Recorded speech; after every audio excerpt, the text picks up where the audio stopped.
There's been a lot of people that have been very vocal about this issue for a long time. My position has not changed.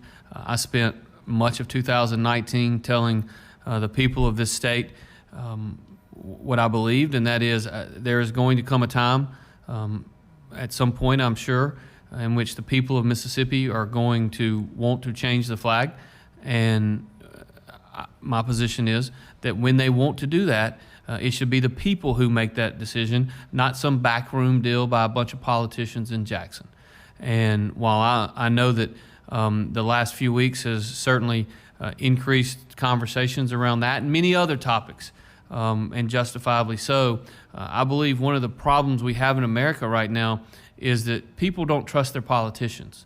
One of the reasons they don't trust their politicians is because politicians tell people one thing during an election year and then they go out and do something else the very next year once they get elected. I'm not going to do that. I told the people what I believed. I told the people of Mississippi that I believe that there may come a time when that change is determined by the people of our state, and I think it ought to be changed by the people, not by a group of politicians in Jackson.